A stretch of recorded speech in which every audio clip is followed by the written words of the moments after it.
Hey everyone, welcome back to Deep Page, where we deep dive into life changing ideas from the best books out there, one chapter at a time. So, today we are on chapter 7 of The Psychology of Money by Morgan Housel. The title is simple, which is freedom. But trust me, the message inside this chapter is way more powerful than it sounds. So, here's the question I want to ask you upfront, which is what's the ultimate reason you want to make money? Is it comfort, a better lifestyle, status, or travel? And most of all, we say freedom. Freedom to do what we want, when we want, and with whom we want. But are we really living that way?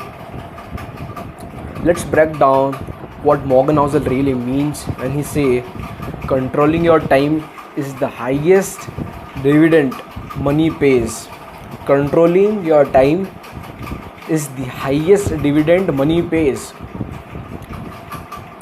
So, part 1 of the video, what does freedom actually mean? So, when you think about wealth, what's the image that comes to your mind? What? A luxury car, a big house, or business class flights? And that's what we show everywhere. Success equal material things. But in this chapter, Morgan says highest form of wealth isn't luxury, it's freedom, especially freedom over your own time. That means being able to wake up when you want, to work on things you care about, to say no without guilt, to take a break when your body or mind asks for it. So here's the key. Money can help buy this freedom, but only if you use it in the right way. Most people earn money and immediately use it to commit to more obligations, more EMIs, tighter schedules, more responsibilities. So ironically, the more they earn, the less free they are. So yeah, part 2 of this video, the illusion of progress. Morgan points out something super interesting in this chapter, which is as we grow in our careers, we are taught to chase promotions, higher packages, better designations. As we grow in our careers, so but with every upgrade, we are also signing for more time commitments, more pressure, more people to please, and more work hours or more responsibilities. We think we are leveling up, but often we are just selling our time for a slightly higher price. Let me give you an example. Let's say you go from earning 8 LPA to 20 LPA. That's great. But now you bought a bigger house, nicer car, fancier clothes. Suddenly your lifestyle is so tied to that income, you can't take a break even if you want to. And you are not working by choice, you are working because you have to. That's not freedom, that's a trap in disguise. Part 3 of the video, real wealth is equal to flexibility. Morgan tells a story in this chapter that really stuck with me. He talks about a man who retired early, not because he was ultra rich, but because he designed a life where his expenses were low and he valued his time more than status. He wasn't flashy, he didn't need to improve, he didn't need to impress anyone, but he could wake up without any alarm clock. He could go for a walk midday, he could read, travel, eat, think without asking for permission. That's real wealth.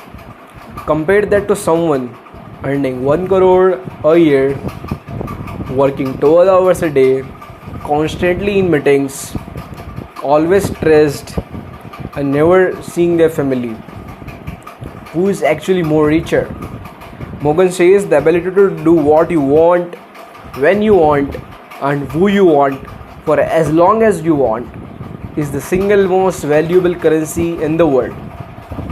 And honestly, I agree, right? Or you should have to agree, because freedom to do things is really one of the most real wealth. And the part 4 of this video is my reflections and how this changed me. So reading this chapter make me take a hard look at how I use my time. I used to think if I could just earn more, things would get better. But now I realize it's not just about earning more. It's just about what you earn to buy back your time. That might mean not buying that expensive car, saying no to a project that pays well but burns you out, investing in flexibility like remote work or a simpler lifestyle, keeping your monthly expenses below your means so that you are not stuck, and do not ever take a loan or go for AMIs because they suck you in from the inside. Let me ask you this: have you ever turned down something because you valued your time more than the money? Have you ever done this? Oh, you were said yes, but because just you were afraid to lose the paycheck, even if cost you peace.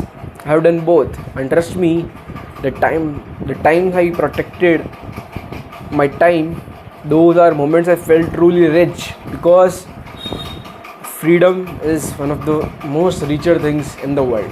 If you get freedom to do what you what you want, to where you want, and to whom you want, is one of the most successful thing in the world. Part 5 of the video: what can we actually do?